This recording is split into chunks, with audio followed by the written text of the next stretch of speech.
Bonjour tout le monde, Caroline Chaput, travailleuse sociale, experte à la Cour supérieure et fondatrice du Centre d'évaluation psychosociale. Le Centre d'évaluation psychosociale, en fait, c'est une organisation qui se spécialise dans les conflits sévères de séparation, mais principalement en ce qui concerne la tenue d'expertise psychosociale en matière familiale. Donc, quand il y a un conflit entre les deux parents, principalement au niveau du partage parental, c'est-à-dire la garde, mais souvent, en fait, le tribunal va demander l'aide d'un expert qui est soit psychologue ou travailleur social. Donc, évidemment, moi, je prêche pour les travailleurs sociaux. C'est ma pratique, c'est ma formation et je considère que c'est nous les meilleurs, mais au-delà de ça, je pense que chacun a sa pratique et chacun peut offrir le service là, à sa couleur. Donc, en fait, aujourd'hui, j'ai envie d'aborder avec vous le sujet justement au niveau des expertises psychosociales parce que j'ai eu un entretien téléphonique avec une maman cette semaine.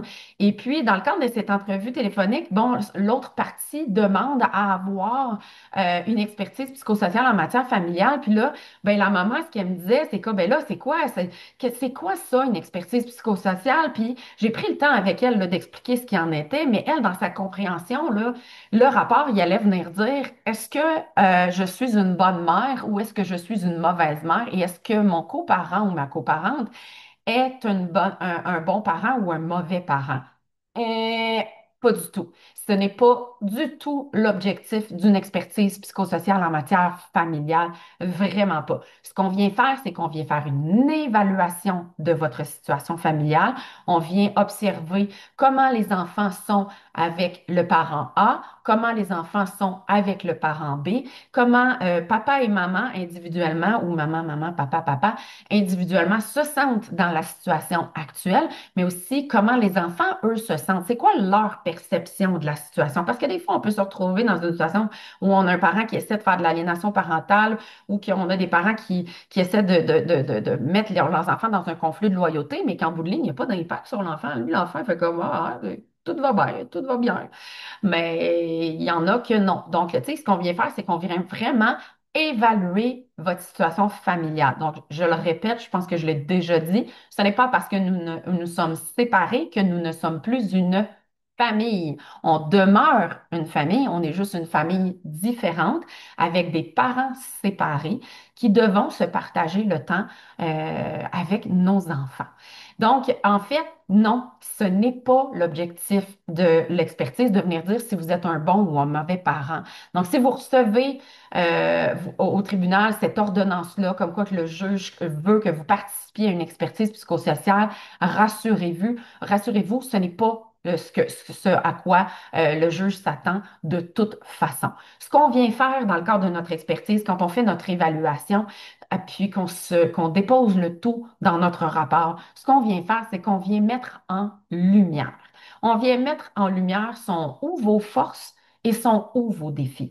Et si on a soulevé des défis, puis c'est sûr qu'on va en soulever parce qu'il n'existe pas de parents parfaits. Ça n'existe pas. Donc, je le dis souvent, même moi, si je devais être évaluée dans le cadre d'une expertise psychosociale pour le partage du temps parental de mes enfants, c'est certain que l'expert trouverait des défis parce que de toute façon, il me le demanderait. Qu'est-ce que vous pensez que vous auriez à améliorer comme maman? Puis je suis capable de le nommer. Voici ce que moi j'ai à améliorer.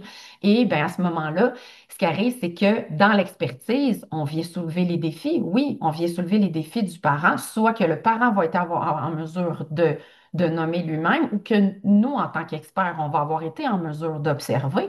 Puis à la suite de ça, mais on va faire des recommandations. On va recommander certains services, comme par exemple la coparentalité, la communication entre les parents, elle est difficile. Monsieur ou madame ont tendance à s'adresser à l'autre, soit par message texte, soit par courriel, ou soit en personne de façon inappropriée. À ce moment-là, on va les référer vers du coaching coparental qui puisse aller chercher des services. Ça m'est déjà arrivé de recommander du coaching parental, donc du modeling, parce que j'avais une maman qui n'avait pas d'autorité parentale. Puis ça ne faisait pas en sorte qu'elle était une mauvaise mère. Au contraire, je lui ai quand même confié la majorité du temps avec son enfant. Toutefois, elle devait aller travailler dans les plus brefs délais cet aspect-là parce que l'autorité parentale, c'est important, puis que sinon, à ce moment-là, va se retrouver à l'adolescence avec une jeune fille qui va adopter des comportements inquiétants, qui va se mettre en danger parce qu'elle n'aura pas de limites. Donc, c'est important d'aller travailler ces aspects-là. Donc, il y a toutes sortes d'éléments qui peuvent représenter des défis, mais ce n'est pas parce qu'on a ces défis-là que ça veut dire qu'on n'est pas un bon ou un mauvais parent. Ça ne m'est jamais arrivé, puis je n'ai jamais lu une expertise, puis j'en lis des expertises. J'ai plusieurs collègues là, qui travaillent avec nous au centre et j'ai jamais vu une experte écrire que monsieur est un mauvais père ou que madame est une mauvaise mère. Au contraire, on cherche à rédiger nos rapports dans l'objectif d'aller chercher l'adhésion des parents pour qu'ils collaborent dans l'intérêt des enfants. Parce que si on réussit à adresser dans nos rapports les défis et comment y arriver de façon appropriée, puis que ça fait en sorte que les parents acceptent de collaborer au lieu de s'opposer aux conclusions du rapport, bien là, à ce moment-là, c'est gagné. C'est ça qui est gagnant parce que c'est ça qui fonctionne pour les enfants. Donc, si vous avez des questions, je vous invite à me contacter info@commercial centre évaluation psychosociale.com. Ça va me faire plaisir de répondre à vos questions. Si vous avez besoin d'une expertise psychosociale, bien à ce moment-là, gênez-vous pas, c'est ça notre spécialité. Puis on essaie de couvrir le Québec au complet. Donc, sur ce, je vous souhaite de passer une belle fin de journée.